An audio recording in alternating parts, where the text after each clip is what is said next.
Hey guys, this is Ginger Van Deen here with another Data Fun Friday. Today is actually Saturday, but I had too much fun with the data yesterday, so I actually didn't finish up putting together the information I wanted to share with you. So if you've been following Data Fun Friday, last week we worked on a query that would use lead and lag, which are little SQL terms, that help you look at the last time something happened or the next time something happened. And today I wanted to apply that same logic to outcome measures, because a lot of times people are collecting outcome measures at their programs, but no one's really sure. There's different approaches to looking at that data and understanding it and tracking how you're doing. So I just used the same logic that we did last week. I'll show real briefly my SQL query that I used to find the lead and the lag. The outcome measure I'm using today is the DLA20, which is a copyrighted form, but you can use this same approach on other things. So I'm just going to open up my query here. Okay, so here's that same expression we used last time, lead, lag. I've got the example of lag here, but you could also use lead, which is just the opposite. One means the one before and one means the one after. And then I'm also using this other little expression here called row number, which is just a way of telling the query like which ones you want to look at. And so then I just built this little query. I already had a little query that pulled out DLA20 scores from the electronic health record system. That this one happens to be Credible Behavioral Health.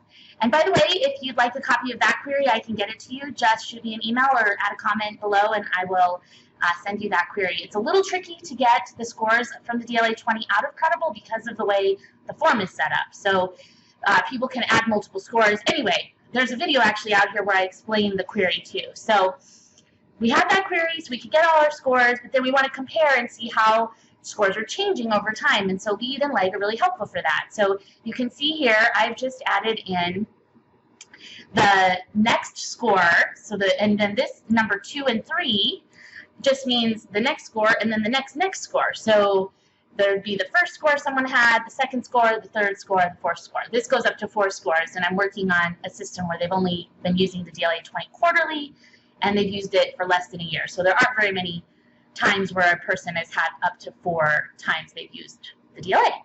And then I just built in Power BI a fun little visual here just to look at that data. And what I wanted to do is just give you some different ideas of how you might look at that data. So this first visualization looks at what was the person's first score and what was then their second score. So if you look here, a lot of people, most people in this record set are scoring a 5. And then out of those people who scored a 5 on their first time getting the assessment, some of them then got a lower score the second time. That's this pink line dropping lower. And some people got a higher score the second time. And some people just stayed the same. And so here's people with 4s, how many people ended up with higher scores, how many people ended up with lower scores, and so on and so forth. And it's kind of a nice way to look, because you could kind of see, you know, it's about even both sides. It looks like people with 4s tend to be getting higher more likely than people than going lower. But you could also then divide this up by program or even down to the clinician level, perhaps by diagnosis. Maybe we'll do that in another Data Fun Friday. Then we've got over here the same idea but just represented differently. These are the original scores with the change. So this little pink at the top is people whose second scores went up, and the green at the bottom are people whose scores went down. Again, you can see there's a little pattern in this data set where people with 4s were a little more likely to have an increase in scores.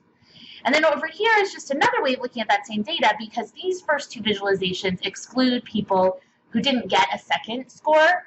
But I went ahead and included them here so you could kind of see a different picture of the data.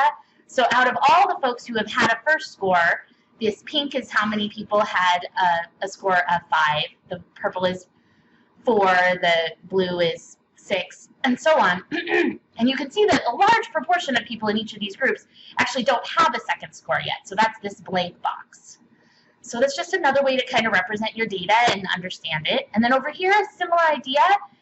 We're just doing the same idea but with a little bubble chart that shows from first scores to second scores how much change there was. So just gives you different ways of thinking about that data. And I'm interested in knowing how you guys are doing that. How are you looking at aggregate scores on outcome measures over time? One idea I had was that we could add a score date here at the bottom that you could slide and you could see changes over time across all these different measures. But I'm interested in knowing what you think. So if you have any questions about that or any suggestions or ideas for future Data Fun Fridays, please contact me. If you'd like more information about mission-driven data, you can reach me at my website, which is ginger@missiondrivendata.com. And until next time, I'll see you guys later. Okay.